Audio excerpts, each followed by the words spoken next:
कभी महसूस किया है कि जीवन की हर चुनौती, हर संघर्ष मानो हमें कुछ सिखाने के लिए आता है? क्या आपने कभी चाहा है कि कोई हमें रास्ता दिखाए जो अंधेरे में भी प्रकाश की तरह हो? दोस्तों, आज हम आपको मिलवाने जा रहे हैं उस अद्भुत शक्ति से जो सिर्फ शब्दों में नहीं बल्कि हमारी आत्मा में बसी है। वो शक्ति जो हमें जीवन के हर मोड़ पर सही निर्णय लेने की क्षमता देती है और हर मुश्किल घड़ी में संबल बनती है। यह कोई साधारण पुस्तक नहीं है बल्कि पूरे ब्रह्मांड का अमर ज्ञान है। यह है श्रीमद् भगवद गीता। गीता के हर श्लोक में वह दिव्यता है जो आपके भीतर छुपी अनंत शक्तियों को जागृत कर सकती है। यह सिर्फ एक ग्रंथ नहीं है, यह जीवन का सार है, यह आत्मा की यात्रा है। आज हम आपको इस महानता से रूबरू कराएंगे जो न केवल आपके मन की शांति देगी बल्कि आपके जीवन को एक नई दिशा में ले जाएगी। तो आइए, स्वागत है आप सभी का नैनो स्टडी चैनल पर, जहां आज हम श्रीमद् भागवत के उन अनमोल श्लोकों से सीखेंगे जो आपके भीतर की छुपी शक्ति को जागृत करेंगे।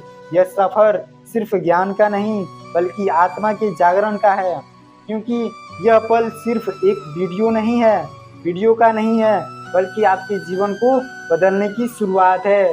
भगवद गीता का पहला शक्तिशाली श्लोक जो हमें कर्म के महत्व को सिखाता है वह है श्लोक नंबर 1। कर्मण्येवाधिकारस्ति मा फलेषु कदाचन मा कर्म फल हेतुर्भु माते संगोष्ठव कर्मणि। इस श्लोक में भगवान श्री कृष्ण हमें सिखाते हैं कि हमारे अधिकार सिर्फ कर्म करने में है, केवल कर्म करने में भी हमारा अधिकार है। की चिंता हमें नहीं करनी चाहिए। जब हम बिना किसी फल की अपेक्षा के कर्म करते हैं तभी हम अपने कर्तव्यों को सही ढंग से निभा पाते हैं। इस उपदेश से हमें यह सीख मिलती है कि हमें अपने काम पर फोकस करना चाहिए, न कि उसके परिणाम पर। अब आते हैं अगले श्लोक पर जो हमें सिखाता है जीवन की अनिश्चितताओं से निपटना। वसांसि जीर्णानि यथा विहाय नवानि गृह्णाति नरोपरान् तथा शरीराणि विहाय जीर्णानि अन्यानि संयति नवानि देहि। मतलब भगवान श्री कृष्ण इस श्लोक में आत्मा की अमरता का वर्णन करते हैं। जैसे एक व्यक्ति पुराने कपड़े त्याग कर नए कपड़े पहनता है, वैसे ही आत्मा पुराने शरीर को त्याग कर नया शरीर धारण करती है। इससे हमें यह समझने में मिलती है कि मृत्यु का अंत नहीं है बल्कि आत्मा का एक नए जीवन में प्रवेश है। मतलब आत्मा कभी नहीं मरती है बल्कि आत्मा नए जीवन में, नए शरीर में प्रवेश करती है। श्री कृष्ण के उपदेश सिर्फ कर्म और आत्मा तक सीमित नहीं है बल्कि वे हमें आत्मनियंत्रण और मन की स्थिरता के बारे में भी सिखाती है। श्लोक नंबर 3 है ध्यान योग परम ज्ञानम मन संयम उद्धरेत आत्मात्मनः बंधु आत्मैव रिपुरात्मनः। इस श्लोक में भगवान श्री कृष्ण ध्यान और मन के नियंत्रण का महत्व बताते हैं। वे कहते हैं कि हमारे मन ही हमारे सबसे बड़ा मित्र है और यही हमारा सबसे बड़ा शत्रु भी हो सकता है अगर हमने इसे नियंत्रण में नहीं रखा। इस उपदेश से हमें यह सीख मिलती है कि जीवन में मानसिक शांति, संतुलन बनाए रखना कितना आवश्यक है। नंबर 4 है, यह श्रीमद् भगवद गीता के अध्याय 4 और श्लोक नंबर 7 से लिया गया है। यदा यदा हि धर्मस्य ग्लानिर्भवति भारत अभ्युत्थानं धर्मस्य तदात्मानं सृजाम्यहम्। यानी जब जब इस संसार में धर्म का नाश और अधर्म का उत्थान होता है तब तब मैं स्वयं अवतरित होता हूँ। यहाँ मैं शब्द का प्रयोग भगवान श्री कृष्ण जी के लिए हुआ है। यह श्लोक भगवान श्री कृष्ण के उस दिव्य संकल्प को दर्शाता है जो वे धर्म की रक्षा और अधर्म के विनाश के लिए लेते हैं। जब समाज में नैतिकता और सच्चाई संकट में होती है तब ईश्वर स्वयं अवतरित होते हैं। यह श्लोक हमें बताता है कि सच्चाई और धर्म की राह पर चलने वालों का अंततः विजय होती है। इस श्लोक से हमें यह संदेश मिलता है कि चाहे परिस्थिति कितनी भी विपरीत क्यों ना हो, अगर हम सत्य और धर्म के मार्ग पर चल रहे हैं तो भगवान का साथ अवश्य मिलता है। धर्म की रक्षा के लिए हर समय ईश्वर हमारे साथ होते हैं। हमें अपने जीवन में धर्म और सच्चाई को बनाए रखना चाहिए, क्योंकि यही हमारे जीवन का वास्तविक उद्देश्य है। श्लोक नंबर 5वां है, परित्राणाय साधूनां विनाशाय च दुष्कृतां धर्म संस्थापनार्थाय संभवामि युगे युगे। इसका अर्थ है साधुओं का उद्धार करने, पापियों का विनाश करने और धर्म की स्थापना के लिए मैं हर युग में अवतार लेता हूँ। इस श्लोक में भगवान श्री कृष्ण यह स्पष्ट करते हैं कि जब जब धरती पर अन्याय, अधर्म और अनीति बढ़ती है, तब तब वह अवतार लेकर इन बुराइयों का अंत करते हैं और धर्म की पुनः स्थापना करते हैं। यह श्लोक धर्म की अनिवार्यता और इसके संरक्षण के महत्व को दर्शाता है।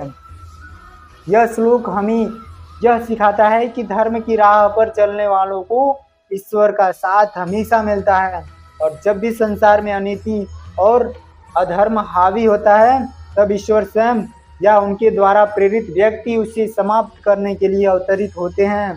यह संदेश हमें प्रेरित करता है कि हमें अपने जीवन में सत्य, धर्म और न्याय का पालन करना चाहिए। श्लोक नंबर 6वां है, क्लव्यम मास्मः गमः पार्थ नैतत्व युपपद्यते क्षुद्रम हृदय दौर्बल्यम त्यक्त्योत्तिष्ठ परंतप। अर्थात हे पार्थ किसके लिए यूज हुआ है? अर्जुन के लिए। इस कायरता को मत अपनाओ, यह तुम्हारे लिए योग्य नहीं है। इस क्षुद्र हृदय की दुर्बलता को त्याग कर उठो और युद्ध के लिए तैयार हो जाओ। इस श्लोक में भगवान श्री कृष्ण अर्जुन को साहस का उपदेश देते हैं।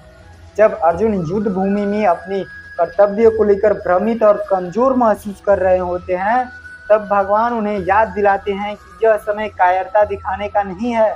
यह उन्हें अपने कर्तव्य को समझने और साहस के साथ आगे बढ़ने के लिए प्रेरित करते हैं।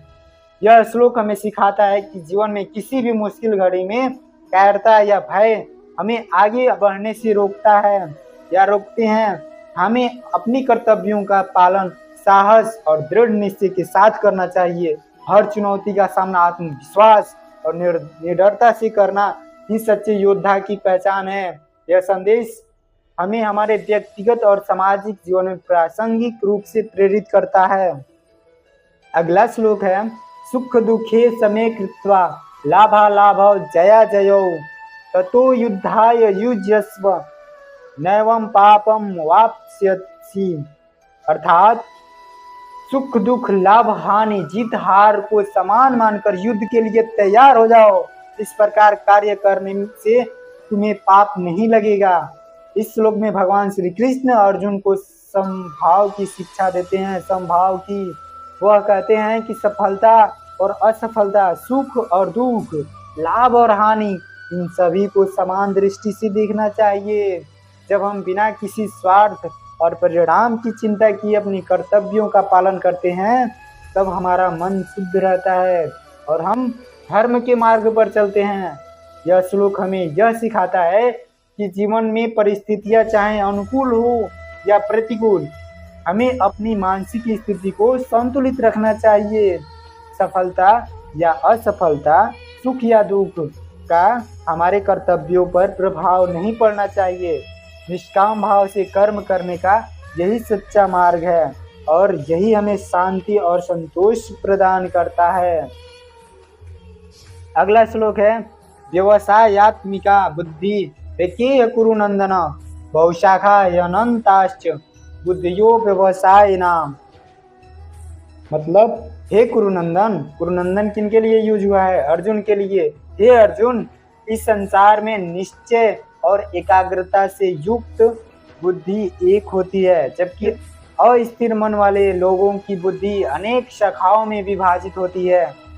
इस श्लोक में भगवान श्री कृष्ण अर्जुन को एकाग्रता और स्थिर बुद्धि की महत्ता समझाते हैं। एक दृढ़ निश्चय वाला व्यक्ति अपने लक्ष्य की ओर अडिग रहता है, जबकि अस्थिर और संदेहपूर्ण बुद्धि वाले व्यक्ति अनेक दिशाओं में भटक जाते हैं। निश्चय और समर्पण से कर्म करने पर ही मनुष्य अपने उद्देश्य को प्राप्त कर सकता है।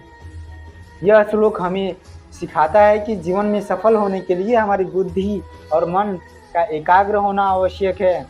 अगर हम अपनी लक्ष्य के प्रति स्थिर और निश्चयी रहते हैं तो हमें सफलता अवश्य मिलती है। और स्थिर मन वाले लोग अपनी ऊर्जा और ध्यान को अनेक दिशाओं में बांटते हैं, जिससे वे अपने उद्देश्य से भटक जाते हैं। इसलिए हमें अपने लक्ष्यों को निश्चय और एकाग्रता के साथ समर्पित रहना चाहिए। अगला और लास्टवा श्लोक है, तस्माद् सक्तः सततम कार्यम कर्म समाचर असक्तो याचरन् कर्म परमाप्नोति पुरुषः। मतलब इसलिए तुम आसक्ति रहित होकर अपने कर्तव्यों का पालन निरंतर करते रहो, क्योंकि आसक्ति रहित होकर कर्म करने से मनुष्य परम शांति प्राप्त करता है। इस श्लोक में भगवान श्री कृष्ण बताते हैं कि हमें अपने कर्म को निष्काम भाव से बिना किसी फल की इच्छा के करते रहना चाहिए। जब हम बिना किसी आसक्ति के अपने कर्तव्यों का पालन करते हैं तब हम अपने जीवन के उच्चतम लक्ष्य अर्थात मोक्ष या परम शांति को प्राप्त कर सकते हैं। यह श्लोक हमें यह सिखाता है कि हमें अपने कार्य में आसक्ति नहीं रखनी चाहिए। कर्म करते समय फल की इच्छा या परिणामों की चिंता हमें विचलित करती है। इसलिए हमें अपने जीवन में किसी भी कार्य को पूरी निष्ठा और समर्पण के साथ करते हुए उसके फल की चिंता किए बिना आगे बढ़ते रहना चाहिए। यही कर्म योग का मार्ग है जो हमें आंतरिक शांति और संतोष प्रदान करता है। तो दोस्तों, आज हमने श्रीमद् भगवद गीता के उन श्लोकों को समझा जो न केवल हमारे जीवन को दिशा दिखाते हैं बल्कि हमें सच्चे अर्थों में कर्म योग सिखाते हैं। धर्म, समभाव, आत्मनियंत्रण और निष्काम कर्म, ये सारे उपदेश हमें सिखाते हैं कि कैसे हम जीवन की हर चुनौती का सामना साहस, धैर्य और संतुलन के साथ कर सकते हैं।